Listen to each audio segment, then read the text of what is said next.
Mario Kart is one of the best-selling video game franchises of all time, and the most recognizable and well-known track is definitely Rainbow Road. Every game in the series has had at least one Rainbow Road, and the most recent and best-selling game, Mario Kart 8 Deluxe, has 5 different Rainbow Road tracks. These consist of 4 retro tracks and 1 brand new track created for Mario Kart 8, and today I'll be ranking all of them. The rankings will be based on music, design, appearance, and a bit of personal bias. Anyway, let's start off with my last place pick. The worst Rainbow Road in the game is the N64 version. The pros to this stage are that the music is incredible and possibly one of the best songs in all of Mario Kart history, and the visuals look great with the golden city below, even if I would like the track to be more rainbow. The golden color theme makes this track feel very grand and is a fitting finale to the base game. The real reason why N64 Rainbow Road is the worst in the game is that the track is just pretty boring to race on. Sure, you could admire the visuals the whole time, but if you actually want a challenge, this track is probably not for you. Another problem here is the length, and while the original track was known to be way too long, the remake is the complete opposite, making it 1 lap instead of 3. I respect Nintendo's decision to make the race shorter, but now it is probably the shortest track in the game, and I feel like 2 laps would have fit better,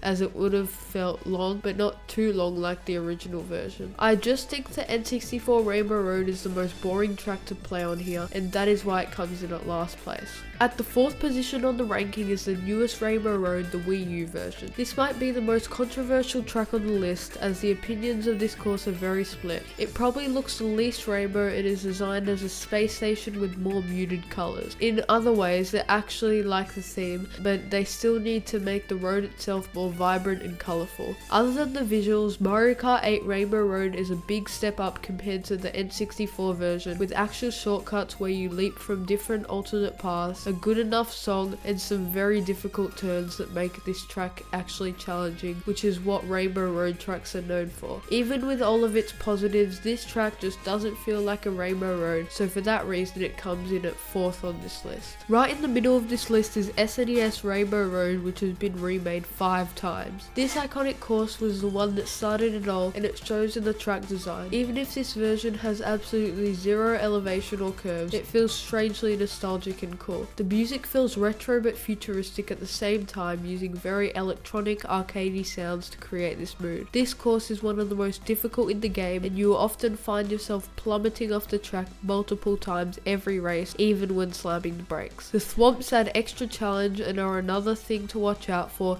and the yellow ramps add at least some kind of shortcut opportunity. I personally really enjoy playing on this Rainbow Road, and it is always a very chaotic and difficult one to race on. I think the right in the middle is the perfect place for the SNES Rainbow Road, and it isn't amazing like the 2 coming up, but it also has much less flaws than the 2 tracks before it. At the 2nd position is some people's favourite Mario Kart track of all time, Wii Rainbow Road. I know a lot of people who would put this in 1st place, and while I can understand why, I didn't really need to think too much about the positioning of Wii Rainbow Road. The only negatives that I can think about this track are that the whole track being anti-gravity is a bit unnecessary, and I would have liked at least one part of this track to be less floaty, and the difficulty is not that high, especially compared to the Wii version. Other than this, it is just less fun for me compared to my 1st place pick, but that's just my opinion, so it's not really a negative. Now moving on to the positives, and this track has quite a few. The music on this course feels dreamy and nostalgic, and I think the road itself is much more saturated compared to its old version. It is super fun, and all the shortcuts where you leap over massive gaps feel so satisfying and hard to pull on. The atmosphere is great, and the visuals here look amazing, especially because it was in the booster course pass. Overall, Rainbow Road is an amazing way to complete the game, and it is one of the best Mario Kart tracks of all time. Before I reveal the 1st place pick, I would like to ask if you could subscribe to the channel for more videos like this, and I apologize if I sound sick, because I am. If you haven't guessed already, my favourite Rainbow Road in Mario Kart 8 Deluxe is 3DS Rainbow Road. This course is just amazing, and the checkpoint based 1 lap tracks are my favourite in the game, making up all of my top 3 favourites in the whole game. This Rainbow Road is extremely creative, and in multiple instances you get really close or even onto some planet. The road itself looks flowy and majestic, and you can see the Rainbow Road drifting forward and it waving up and down. You get to ride on Saturn's rings, fly through asteroids, and bounce on the moon with train chomps, which is my favourite part. The music is not my favourite on this list, but it still feels calming and exciting at the same time. The graphics look great, and overall overall this course is just so fun to play on. The only possible negative is that there are not any real shortcuts, but it doesn't really matter because of how amazing this course is. This was my ranking of the 5 Rainbow Roads in Mario Kart 8 Deluxe, but please comment your personal ranking down below. Please subscribe and watch this video next.